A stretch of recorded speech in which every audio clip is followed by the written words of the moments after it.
Welcome to TOT&HAM, the final plan in this people's poll, Planet Sky Fantasy Football, Clash of the Correspondents. 30 podcasts in 30 days. Hello everybody and welcome to episode something of TOT&HAM, like 8. I think we're at 8 of TOT&HAM, the show where James and I can talk about our respective clubs a little more. James has just whipped out his Colchester United tickets for tonight. Another stadium to tick off the list. There you go. Yeah. You know what? I just get off my chest. You know the Moose? On Ian Abrahams. He's on TalkSport or whatever. Fucking TalkSport, aren't you? Yeah, the Moose. Go on. He's a West Ham fan, so I got to give him a little bit of love. But I don't understand on Twitter why every day he has to... dig out Spurs? No, he doesn't dig out Spurs at all. He always does happy birthdays to every player. And they always end with, have a great day, my friend, right? So he's got happy birthday, Southampton midfielder Romeo with a picture of him. Have a great day. Happy birthday. And this is why it come up. Colchester United striker Frank Nouble. Have a great day, my friend. Wasn't he at West Ham Happy as a 40th. kid? Yeah, he was. Happy birthday to this guy. Emerson Boyce. Have a great day, my friend. So I feel like he's got some scheduling software where he's got every player, got a picture of himself with every player, their birthdays in a spreadsheet, and he's got all of these tweets ready to go. But if you notice... He ain't getting many likes. Yeah. I mean, that's by the by, but it's like... It's weird. Anyway, in my opinion, why it's are we weird. talking about that? Because you're going to Colchester United, and it came up on my Twitter feed exactly 20 minutes ago where he wished Frank Nouble a happy birthday. And then I was like, what's Col U? And it was like Colchester United official Twitter. That's why it came up just in my mind while we're there. And he's a West Ham fan. We're going to talk about Spurs. I'm just it doesn't need to happen, right? You don't need to wish everybody about it. And there's you going, I need to do this pod quick, so I need to rush off. And you've just wasted 2 minutes I just talking put it out about there that some overweight geezer from TalkSport. I can call him overweight because I'm overweight as well. Officially? Like, is there a chart that... I think if I went and saw a doctor, they would call me obese, yes. There we go. Probably worrying for a lot of other people, but North that's the way it is. North Stand 1. Yeah, great. I was going to tell everybody your row and seat number so they can chuck tomatoes at you or something. Jesus, the hard work I'd have to get hold of them tickets for tonight. How many you guys are able to take? Like 900, 1,000? 1,700 we get. That's it only nothing, holds about 12,000 or something. I Wow. think. Yeah, I like ticking off my little stadium tours around England. Indeed. Tell me about the weekend. Are we starting with Spurs or are we starting with West Ham? Let's start with Spurs. We always start with Spurs, but I think you have more you want to get off your chest. What happened at the weekend? We both on the Friday live stream predicted 2-1 Leicester, and it was 2-1 Leicester. So we can't be surprised. No, I thought there was every chance we probably would get beat. The listeners will know I'm quite realistic about things. There are issues at the moment surrounding some daft things. Pochettino's benches is one of the things that's kind of in at the moment with Spurs fans, which just doesn't make sense. For example, not even taking Dele Alli to Leicester, who's clearly unfit but had played 60 minutes in Greece. Yeah. Like, if he can't give you 20 minutes at the end, I don't understand this. Yep. Whereas he'll take Wanyama and Eric Dier, who both play the same position. He's only going to use one of them. Sure. And then he plays Sanchez at right back at Olympiacos. Doesn't take him to Leicester to sit on the bench. Yeah. And it's just some strange things with Tottenham's bench at the moment. It's the biggest one. We'd played this 4-2-2 in the 3 games: Palace, Arsenal, then Palace, and then Olympiacos. Yeah. It worked to an extent on the counter-attack against Arsenal. It worked extremely well against Palace. We didn't play well in Greece. And he's gone back to a diamond at Leicester at the weekend. Yeah. Which anybody who watched the Olympiacos game could tell you that Ndombele was not fit. And then he flogs Ndombele out for another 70 minutes here. 86. But then he won't, that's what I'm saying, but then he won't take, fucking hell, Serge, you chipped me on 2 minutes here. But then... I thought you said 70, sorry. Yeah, 70. He played 70 odd minutes basically, right? Wait, Leicester. Yeah. Ndombele 86. It's saying. Yeah. Oh, 86. We played even longer, right? Yeah. Yeah. So, but he won't take Ali for the 20 minutes. No. That's what I'm saying. So there's certain things that are just not adding up. He's gone back to this diamond. Harry Winks was the only player to come out of the Leicester and Olympiacos games with credit, I thought, really. Kane was much better at the weekend. The diamond worked to an extent against Leicester. I think he picked that team based on the idea that Ndidi and Chowdhury were both going to play and didn't. He only played one of them, right? And Ndidi played. He left Chowdhury out, who come on a sub late on. Lamela played well. Lamela got into areas which was hurting Leicester. But then again, Lamela's not first choice in that area. You'd say if Spurs are going to play a diamond, you'd want Ali or Ericsson there. I've said Lamela is the best at receiving the ball on the turn, but the other two are going to give you a far greater number output longer term. What's wrong with Christian Eriksen? Well, Christian Eriksen probably wants to leave, doesn't he? That's the issue. He had his worst ever game for Spurs in Greece. I'm not exaggerating. You did say that last time we spoke. It was unrecognisable. As I said last week, it was like someone dropped Ozil into my team. It was awful. Bad. So I don't look at formations in the same way that necessarily maybe you do, but when maybe in as much of the way that the team's set out. But when I look at the Spurs team, I see Winks, Sissoko and Ndombele. I'm like, why have you got 3 holding midfielders or 3 defensive-minded midfielders? I don't know their games well enough to maybe you can tell me that they're not 3 defensive-minded midfielders. But in much the same way that of the North London derby, when I saw the Arsenal team with Xhaka, Torreira and Guendouzi, I was like, you don't need 3 like that. And if Lamela's your only creative midfielder, because Son is a striker in this situation, there's not enough creativity or volume of players in the final third of the pitch for me. With Spurs, and this is probably the biggest takeout for the guys listening and thinking of investing in Spurs. From week to week at the moment, the formation is going to change. Now, there's positives and negatives on this. One, we are the most adaptable team in the league. We can play 6 or 7 different formations. I think most others probably have a maximum of 3 in their armoury. Honestly, we could turn up with a number of different formations. This 4-2-2 that rocked up at Arsenal had never been seen before. Suddenly, it's another new formation getting played for 3 games. What I wanted to highlight on Spurs is, for me, a growing trend of not defending properly.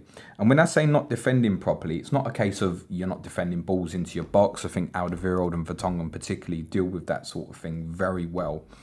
We have a real issue, and it's been ongoing probably back to, I would say, the Wolves game where we nearly blew a 3-0 lead last November, where we get caught in between this position of trying to finish a team off and not sitting deep enough. And the issue is not so much people getting in behind us.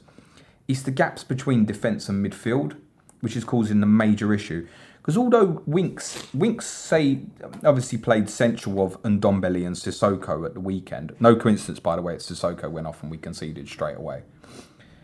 Winks is not, in essence, a breaker of play as such. He's in the team because he can orchestrate the pace of the game. He can either lift the tempo or lower the tempo in a similar way, although he played a bit further forward for us, in a similar way to Modric used to. That he can, yeah. He is good enough that he can control the tempo. One of the things I spoke to you about Declan Rice is amazing at the moment in terms of like shutting down the opposition. Breaking things down.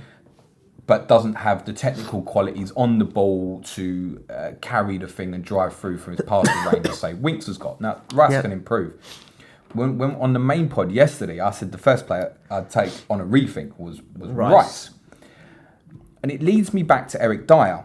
Yep. And the reason it leads me back to Eric Dier, and I think a lot of the listeners, particularly England fans, will have looked at Dier, who's got over 40 caps for England at the age of 25, and find that difficult to believe. Dier became a real specialist in particularly the 15-16 season, where suddenly he was a centre-back who could cover at right-back, who became this real sitting midfield player to protect the back four. Yep. Then evolved into quite often in the year we really pushed Chelsea to playing as a right side. He basically split his games between holding midfield and right side of centre-half. Dier on the pitch allows us seamlessly to transition between a back four and a back three mid-game. Yeah. And I also think he is still the holding midfield player in the squad that offers the best protection to the defence. He's the most defensive-minded. What I don't understand, I've said before, I think Wanyama's shot. Dier might be as well, I don't know. Shot? Because, as in... Well, confidence? Dier had... He had a run of games in the lead up to Christmas last year, and not coincidentally, Spurs' results began to improve, I think. particularly if you go back and look at the defensive numbers, September, October, November last year, suddenly started getting better when he was back into the base of the midfield as the protector. He then had quite a serious illness that kept him out for about 6 weeks. Came back for 1 or 2, then he was injured again, and he played a couple of games at the end of the season in the league. Essentially, was saving legs for Champions League and that. But I still feel he's the one that offers the best protection, and I actually think we're in a position now where the amount of goals we're conceding, although less than Chelsea and Arsenal, is too many, and there are factors you have to take into consideration, the fact that we've had 3 very difficult away games and conceded 2 in all of them. But we've also conceded at home to Villa and Newcastle, 1 clean sheet so far. He's not where we want to be, and I actually think in the short term, Spurs will do well to go back to a bit of a basics of probably playing Dier and Winks together and just settling things down and going back to 4-2-3-1. That's how I feel. That would then mean Son coming into a wider position and leaving Kane up front. But I don't see Pochettino going that way at the moment.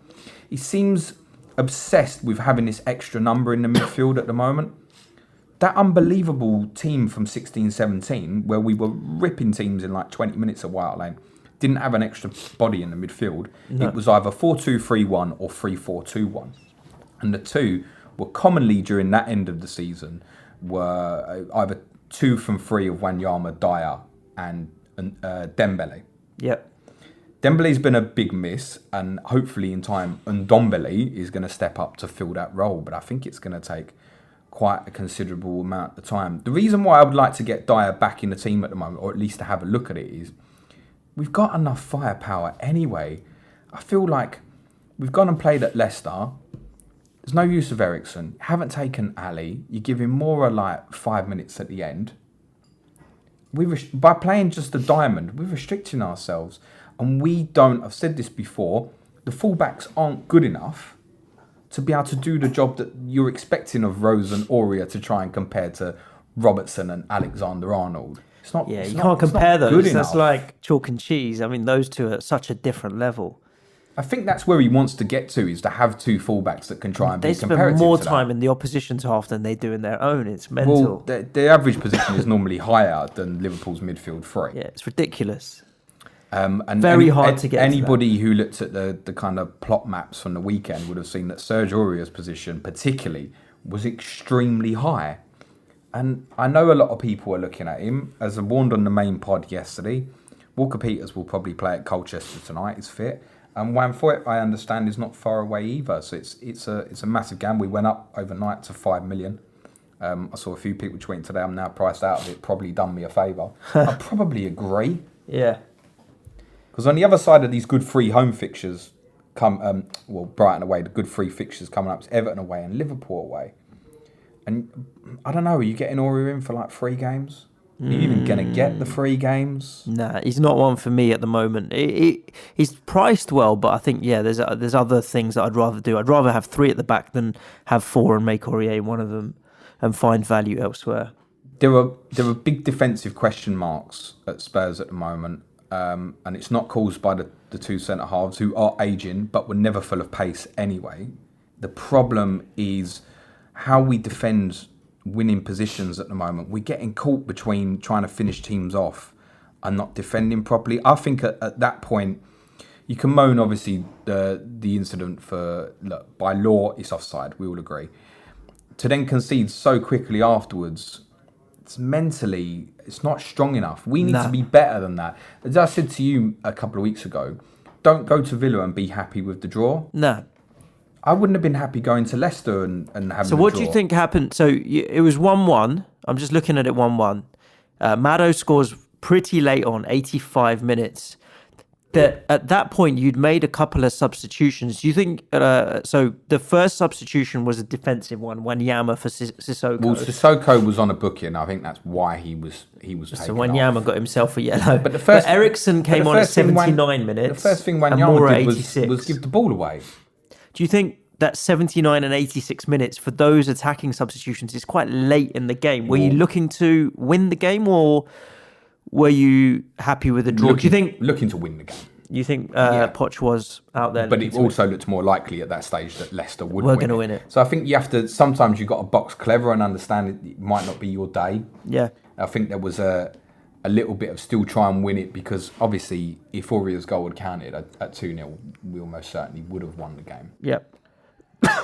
I don't know, mate. It's just a little frustrating at the moment. I think it's more frustrating because I was so impressed with what I saw in the Palace game in terms of the way we played. And didn't carry it through. And then it's one bad performance against Olympiacos and suddenly he's changing the system again. I just think we need to just get ourselves in a position where we go a bit more solid and let 4 attacking players in front of that do the damage. Now, going Dier and Winks in the short term probably means taking Sissoko and Ndombele out of the team. Now, at the moment, we always look a lot better when Sissoko plays, which, ask any Goes Spurs against fan, anything. is remarkable from this time last year. But we are a more compact team when he plays. He also will cover Sissoko in that free very well for Aurier when he does go forward. Let's talk about West Ham. Must we? We must.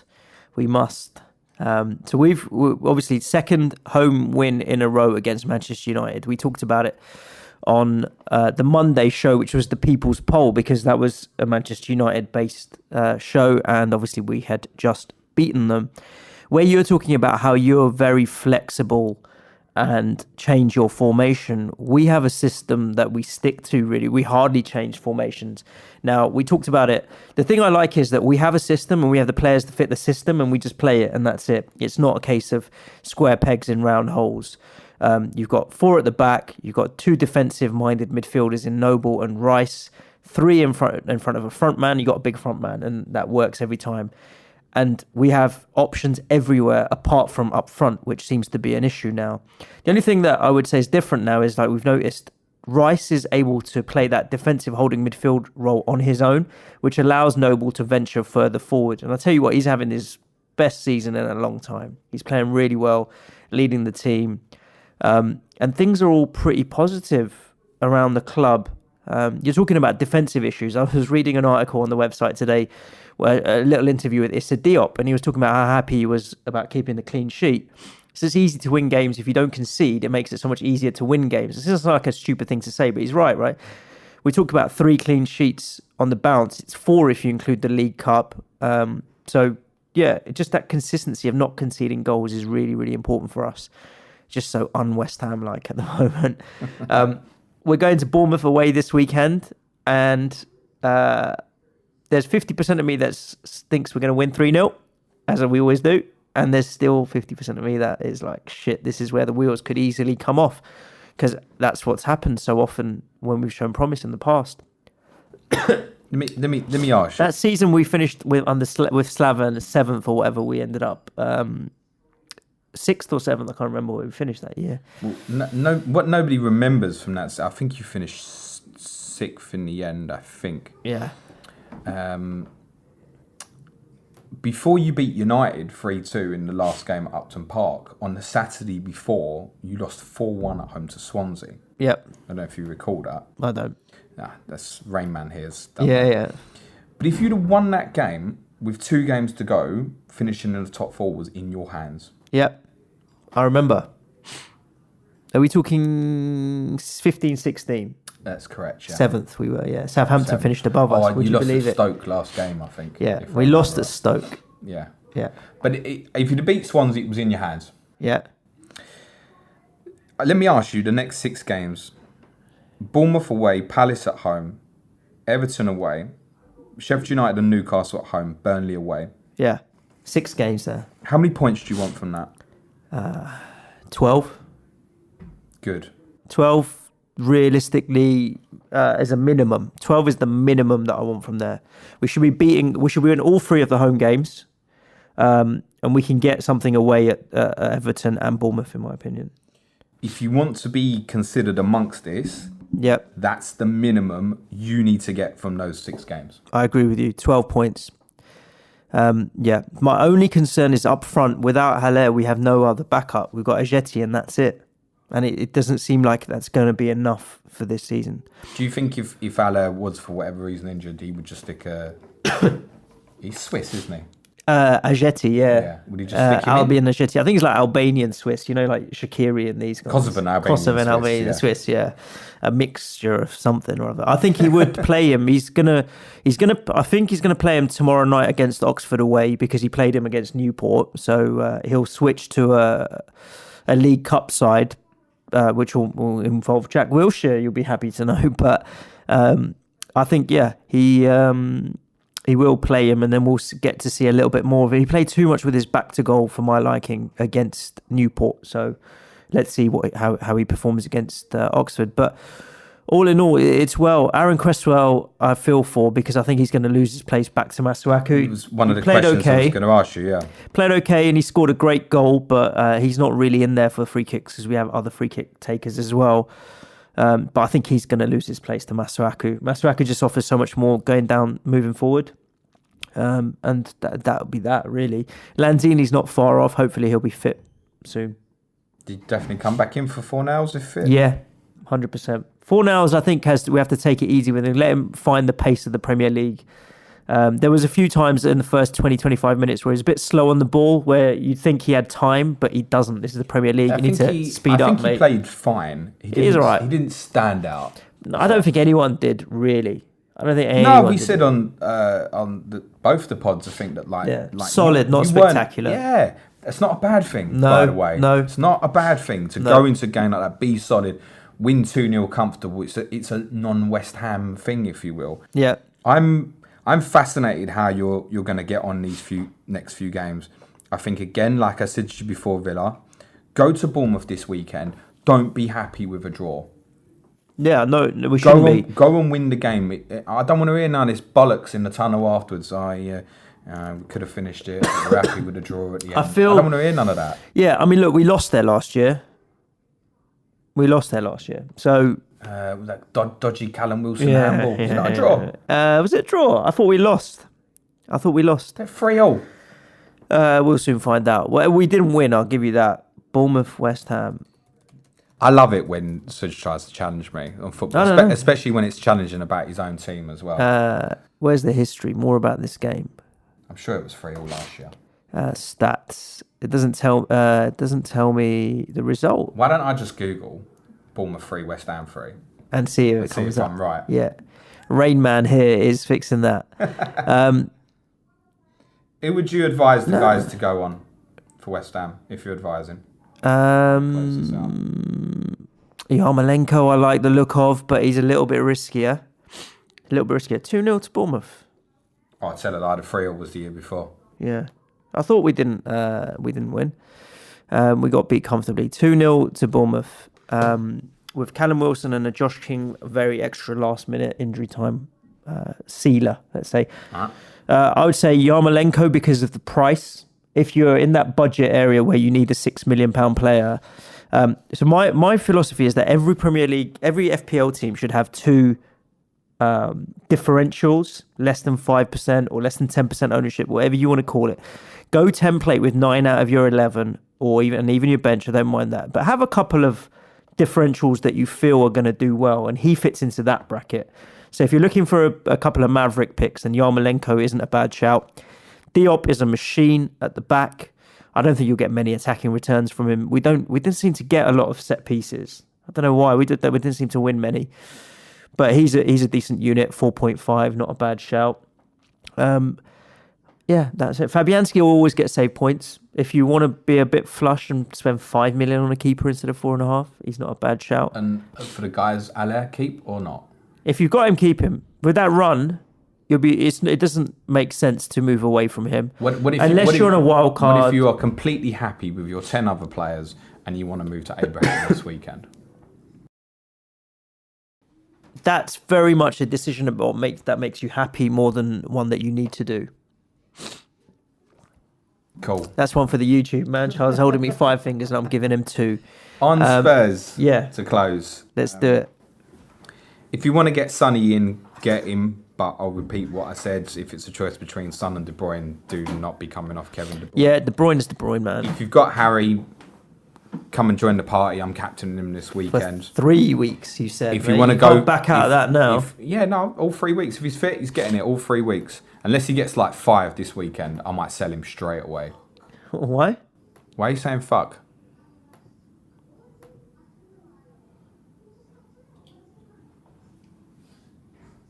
Your mic is pointed at that wall. We'll work it out in a second. And anyone else? Nah, that'll do. If you get an Oreo, you know the risk. Yeah, cool. All right, guys, thanks for tuning in to TOT&HAM, our weekly little Tottenham and West Ham rant or rave or celebration. We'll be back tomorrow with our Sky Fantasy Football podcast and then Clash of the Correspondents on Thursday with FPL Badger and FPL Loco Lord. Oh, FPL Blade. Sorry, Tomo. He's going to kill me now, isn't he? Yeah, probably. With a blade. FPL Blade and FPL Loco Lord. I think Tomo's going to be pretty bullish, wanting to do the Merseyside double. 2 Merseyside teams in 2 weeks. Whereas Dan, obviously, is going to be all over it with Liverpool's start to the season. Cool. Anything else to add? Nah, come on, you Spurs. Come on then. Cue music, man, child.